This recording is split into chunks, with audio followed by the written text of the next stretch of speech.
Welcome to Elevated Sports. I'm Kyle Johnson. I'm Billy Mock. Last week was the first official week of the NFL free agency. Oh, yeah. Kind of caught me off guard. Sure. I wasn't ready for it to start For already. sure. You know, everything started falling apart, but free agency came through. Oh, yeah. Today, we're going to be talking about NFL's biggest winners and losers from last week's free agency. Oh, yeah. So let's dive right in. Let's start with the winners. The winners. One team that I think of, and I don't know how you may think about this one. The Cleveland Browns. You think the Cleveland? Okay. I think the Cleveland Browns. I didn't have them on my list, but why do you think they're winners? Just recently signed Jack Conklin. Okay. Right? Solid offensive tackle. Yep. Also got Austin Hooper. Right? Yes. Okay. I was not expecting that one. That No, was kind of I out of didn't nowhere. 4 years, $42 million. Obviously solidified himself as, a top tight end in the league last year. Browns have been proven to be just a disaster. So I don't know how much it takes for them to bring in to get moving in the right direction. But I think these are two pretty solid signings, and I think two that went under the radar for sure. I guess we'll mention a loser in this, David Njoku. I don't know what's about to happen with him. Yeah. I would imagine the Browns would probably try to trade him, but we'll see. Let's see. I have the Arizona Cardinals as winners. Yes, they didn't do too for much, sure. but the two moves they did make, they were pretty big. They got they put the transition tag, I believe the transition tag on Kenyon Drake. Yeah. So that's a big, especially since they traded David Johnson away, and they traded David Johnson away for DeAndre Hopkins. Oh, yeah. Receiving a receiver like DeAndre Hopkins, that's huge. DeAndre Hopkins I would say he's a top 3 I give receiver it in the league. And then Kenyon Drake, he's going to be replacing David Johnson. You saw the signs of it last year. Kenyon Drake dominated that backfield. David Johnson just fell off, disappeared. Even when he was healthy, Kenyon Drake was playing for him. Yeah. So keeping Drake, trading for Hopkins, big moves by the Cardinals. They're one of my winners in free agency so far. For sure. Here's one that's kind of I'm not sure about, the Dallas Cowboys. Okay, How you feeling about them? so I had the Cowboys as winners as well. Okay. I think they made some pretty big moves. What were you looking at as their big moves? Well, obviously, we both kind of were on the same page about Dak Prescott, Yeah. whether they should keep him or let him go into free agency. The Right. franchise tagged him, but they did a very good job in locking up Amari Cooper. that was my biggest worry with them franchise tagging. Dak Prescott was, what are they going to do with Cooper? They are able to keep Cooper as well. Good job by the Dallas Cowboys. I think that was a big move for them. Anybody else for them that stood out to you? For winners or for the Cowboys? I almost call them the Coopers. They did lose Byron Jones. They did lose Byron Jones. Went to the Dolphins. Dolphins have made a few good moves as well. We will talk about the Dolphins. I'm trying to think of. Did they sign anybody else? They did. I'm trying to think. So they signed HaHa Clinton Dix. That's right. They got HaHa him Clinton Dix has been playing very well. And they re-signed Sean Lee. Okay. I believe that was only a 1-year deal, but he's been a pretty big defensive piece of their team. So between Cooper, Clinton Dix, Sean Lee, and Dak Prescott, I feel like the Cowboys are so far they have been winners of free agency. Yeah. Since you mentioned them, the Miami Dolphins. Yeah. I feel like the Miami Dolphins have made some excellent moves this Yeah. offseason. Actually really caught me off guard how well they've been doing. Let's see. I'm going to go to all their signings, but some signings have stood out to me. Obviously, Byron Jones. Yeah. Huge move for them, pairing him up with Xavier Howard on the other side. Mm-hmm. That is a top cornerback duo in the league right there. Kyle Van Noy, Yep.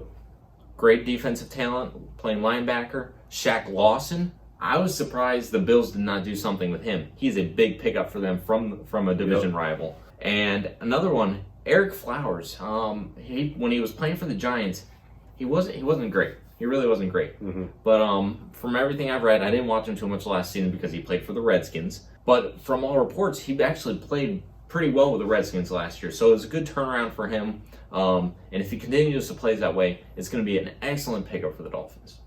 Jordan Howard. Howard kind of caught me off guard. I wasn't really aware that he's a running back. But I feel like the Bears underutilized him, and I feel like Howard still has what it takes to be a good running back in this league. Yeah. And then Ted Karras, he former offensive lineman for the Patriots. I believe he was their center last year. I might be mistaken on that, but he's a great player, great offensive lineman. And then Emmanuel Ogbah. Oh, and Landon Roberts, another Patriots player. So, I mean, the Dolphins made a lot of moves, and I feel like there's a lot of good moves and a lot of defensive moves. So, hopefully that will pay off for them. They needed a rebuild.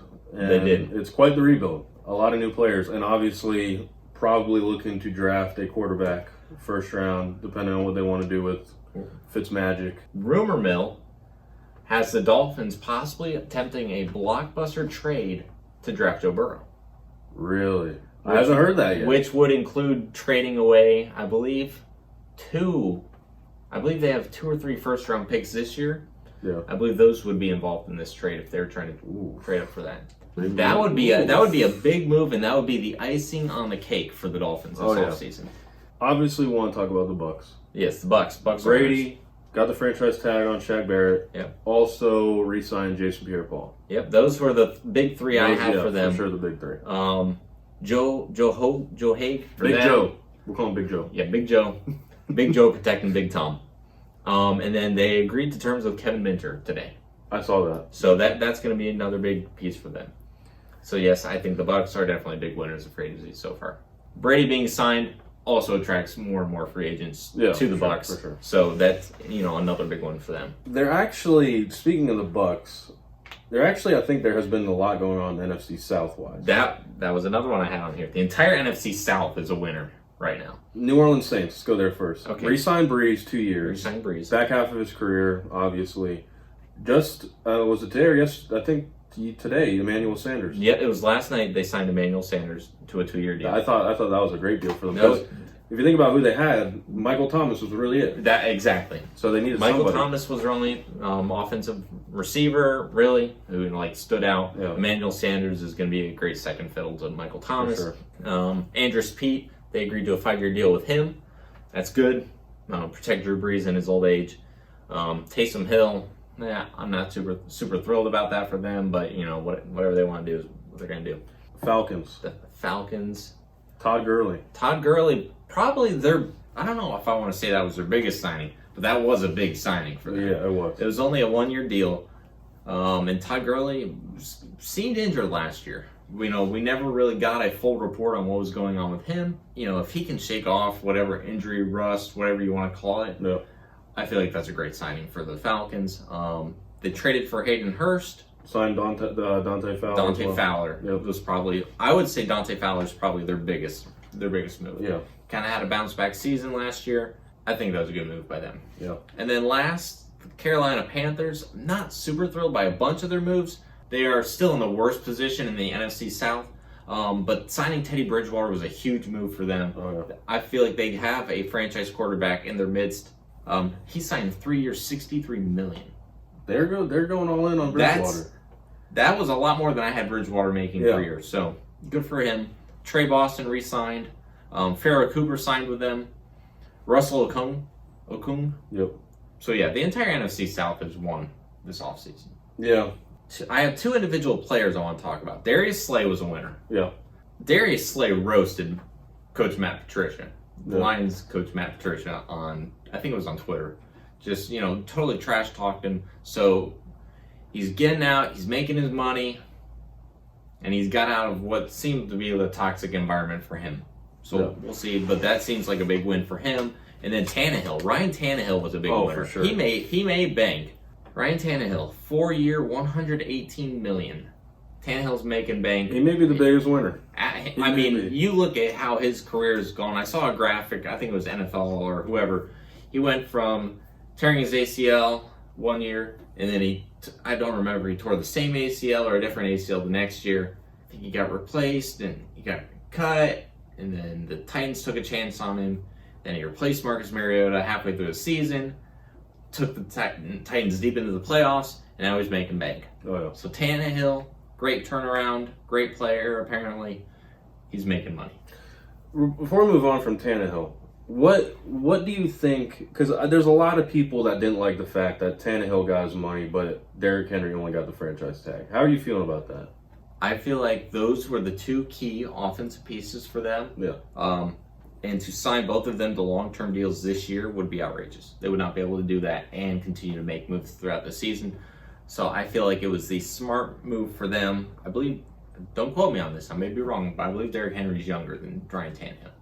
I believe So he's still got a little bit more time.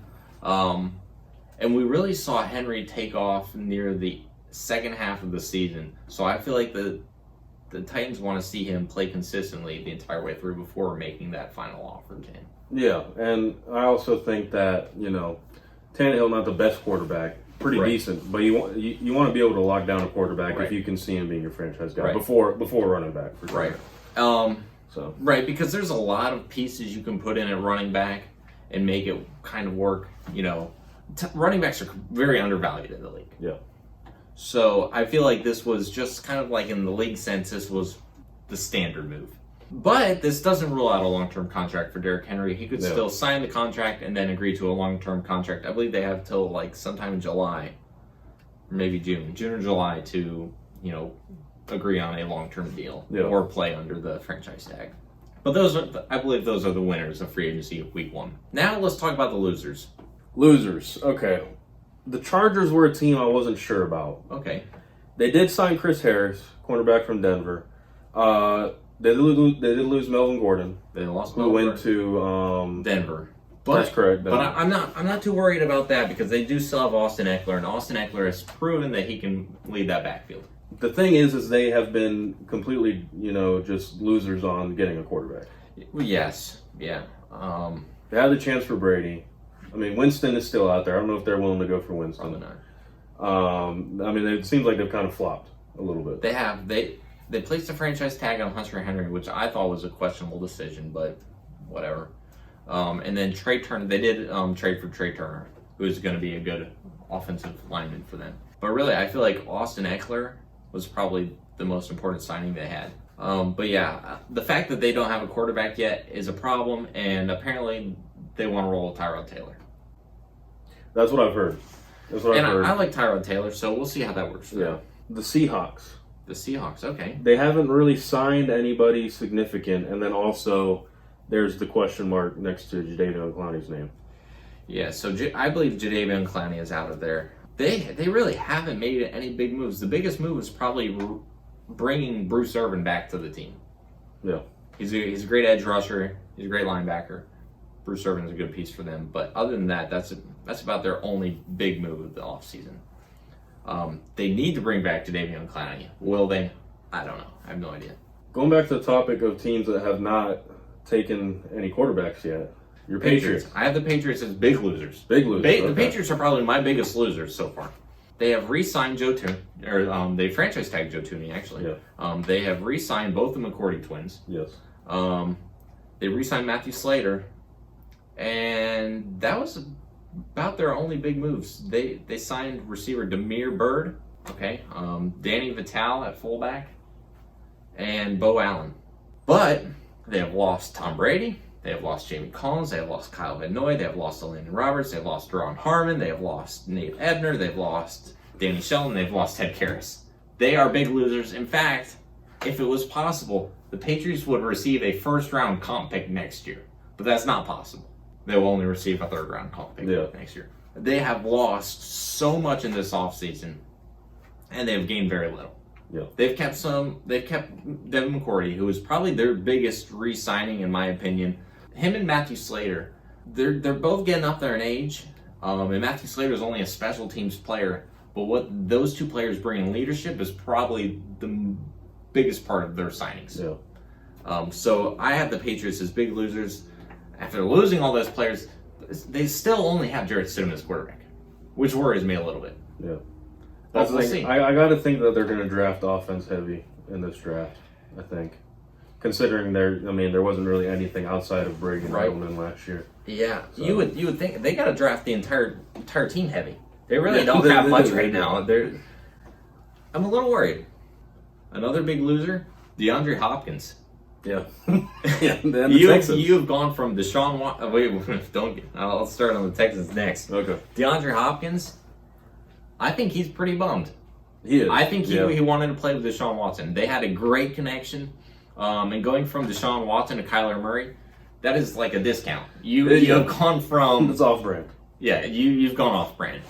which sometimes works out, but I feel like this isn't going to work out that Well, the funny thing is, I think Deshaun Watson is just as much of a loser in the situation as DeAndre Hopkins. Yeah, Deshaun Watson is also a big loser. So, and since we're talking about them, the Texans are big losers. I mean, they've gotten Randall Cobb, they got David Johnson, ? And then they re-signed Bradley Roby. Yeah. That was their biggest moves. They lost DeAndre Hopkins. That is a huge loss for that team. He's a huge offensive, reliable receiver, top 3 receiver in the league. I just don't know what they were thinking. I believe the only thing they really gained from that was a 3rd-round draft pick. Yeah. And you're trying that bonehead move by Bill O'Brien. Bill O'Brien. And the fact that the Texans still have Bill O'Brien as a bonehead. That was a big loser there, too. Big loss. So, yeah, the Texans are big losers. DeAndre Hopkins is a big loser, and so is Deshaun Watson. And who knows? Maybe David Johnson is a big loser, too. He might not want to be there. I don't know. When Carlos Hyde. That's what I was thinking. Carlos Hyde's a free agent. So I was wondering about him. Stay tuned for more about him.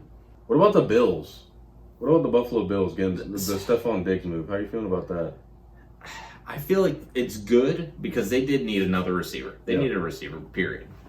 They had John Brown, who John Brown actually kind of stepped up. He was kind of underrated last season. Adding Stephon Diggs to that lineup is good.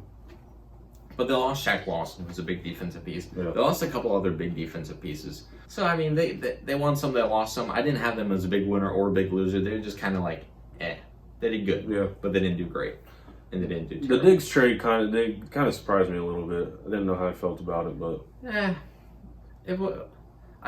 Here's the thing. Stephon Diggs wasn't thrown off by it. He knew it was coming. Another big loser, Matt Patricia. He got roasted. Matt Patricia got really roasted. Darius Slay dug into him. Whether it was justified or not, I don't know. I'm not in the locker room. But, when you have a big-name player like that roasting a coach on social media, that's not good for the coach's charisma, his ability to bring players in. It's immediate F in the chat. It is damaged by that. It is. It's immediate F in the chat for Matt Patricia. The good thing for Matt Patricia is you already have Patriots players who have played with him, who are used to him, who are like, oh, I'll sign with you. Yeah. So, I mean, you have just a flood of ex-Patriot players going to the Lions and to Miami, both of which have former Patriots coaches. Yeah. It's very interesting. The Patriots. Belichick just produces. He produces. He's produced like 3 or 4 other teams at this point. And then I have one more big loser. Okay. Do you have any more big losers? No, not that I can think of. All right, Jameis Winston is quite possibly the biggest losing player. Yeah. From what I have heard, he has received 0 interest from any NFL teams. That just the Redskins. Me. That surprised Even me. the Redskins have said, no, we're not interested. Me. I just can't believe You're that. surprised by that? I can't believe that. I am not surprised by that. I feel like we finally have justification on this whole situation. I still can't believe that. Not starter. Maybe he can gain the intangibles, but he is not a starter right now. I just can't see it. I just cannot see. I cannot see 0 NFL teams wanting Jameis Winston. How much have you heard about Jameis Winston so far? We have been through 1 full week of free agency. We have seen Phillip Rivers and Tom Brady, both ancient quarterbacks, and Drew Brees, all get contracts this week. And Jameis Winston, at 26 years old, haven't heard a peep about him other than he has been replaced by Tom Brady. I just don't know. What does that say about Jameis Winston? That is saying he's such a wild card, though. He's you're taking a risk when you sign him, but if you get what you are actually looking for out of him, I think that's a win, right? You're talking about number 1 in pass yards, number 2 in passing touchdowns, and he has a resume from the beginning of his career until now, right? The interceptions are a huge problem, but I just can't see 0 teams not taking a chance. You know who else has a big resume? Who? James Harden. James Harden. So the resume doesn't always pan out. It doesn't, but I just can't see a guy with what did Jamie say when he was talking about the combine the other week? He says you can look at the Bruce Arians. Look at the numbers. I don't care about the numbers. Show me the game footage. You look at the game footage. You see way too many mistakes by Jameis Winston. Who cares about the numbers? He can throw for 7,000 yards. He can throw for 40 touchdowns. If he's throwing for 30, 40 interceptions, it doesn't matter. It's a problem. But It is a problem. I think if he lands in the right spot and he can fix these problems, I think he would be a great quarterback. I personally think if the Bucs lost on Brady and were not able to sign him, I think Jameis would have been their second option. He would have been, and they would have been suffering with mediocrity again. I think they would have been fine with bringing Winston back, but Brady obviously was the better option in the Bucs context, so that's why they went with Brady. Definitely. So let us know what you think about these free agents. Who are your biggest winners, biggest losers? Let us know in the comments below. So comment there, like the video, subscribe to the channel. Check the description for our social medias, Twitter, Facebook, Instagram. We'll see you next time.